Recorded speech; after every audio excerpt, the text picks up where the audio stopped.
سلام دوستان عزیز، خسته نباشید. امروز هم اومدیم با یک آشپزی دیگه. امروز میخواییم که خورشت آلو اسفناج درست کنیم. مواد لازممون یه دونه پیاز درشت. البته این غذایی که مقداری که من دارم درست میکنم برای 3 تا 4 نفره. یه دونه پیاز درشت، حدود 200 گرم گوشت، 1 کیلو اسفناج و آلو به هر چقدری که دوست دارین. حالا بعضیا خیلی دوست ندارن آلوش زیاد باشه. فلفل سیاه، نمک، زردچوبه. روغنم که ریختیم توی قابلمه داغ بشه.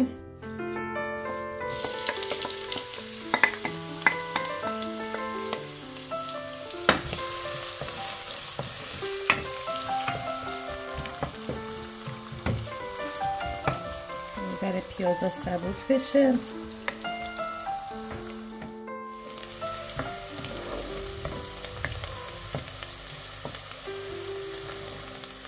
به این مرحله که رسید گوشتمون اضافه میکنیم. البته گوشت گوسفندی هستش، گوشت گردن. من برای خورشتم از گوشت گوسفندی استفاده میکنم چون که گوشت گوسفندی خیلی خوشمزه ترش میکنه. خوب گوشت رو تفت میدیم. تفت که خورد نمک و زردچوبه‌اش رو اضافه میکنیم. با قاشق چای خوری میریزم دوستان که ما بدونید اندازه‌شو. یک قاشق چای خوری ترکیبه.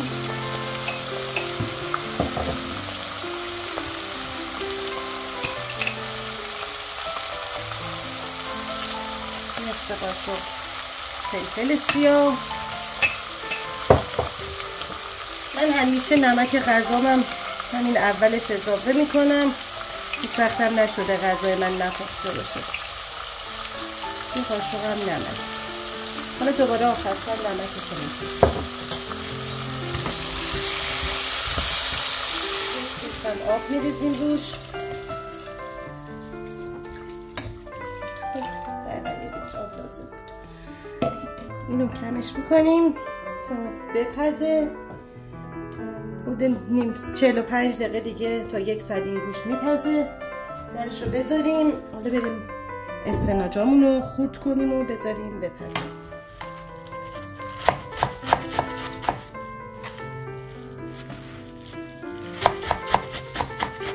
دوستان اسفناجایی که شسته بودیم و خورد کردیم، یک بار دیگه میگم 1 کیلو اسفناج پاک شده، شسته شده. بعد خوردش میکنیم، میذاریم توی قابلمه جدا که این اسفناجا بپزه، آبش کشیده شه و بعدن سرخش کنیم. اسفناجامون به این مرحله رسیده، آبش هنوز کامل چیده نشده.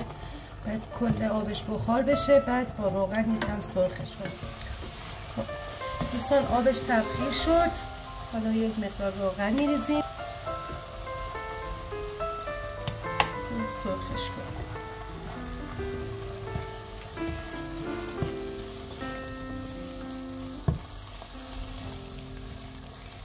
خوب سرخ بشه. بریم آروم سرخش میکنیم. کامل سرخ بشه، خورشت ما خوش رنگ بشه. اسفناجامون کاملا سرخ شد.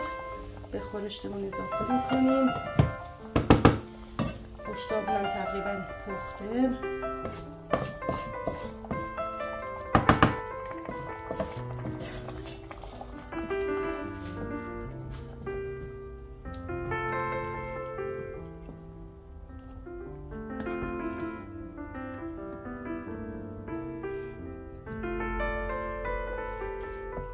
برای چاشنیش هم 1 قاشق روغن اضافه میکنیم. حالا اگه روغن نداشتید میتونید آب قوره یا آب لیمو اضافه کنید.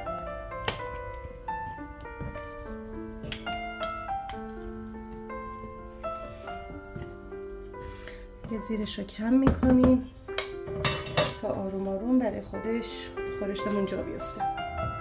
نیم ساعتی شد که سبزی رو ریختیم توش. میزنیم. آلوهایی که شسته بودیم رو بهش اضافه میکنیم.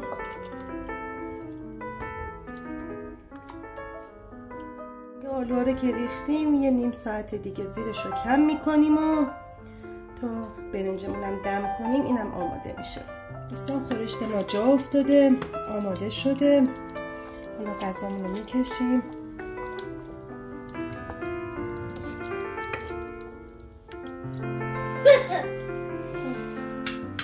دوستان تست میکنیم غذامون رو.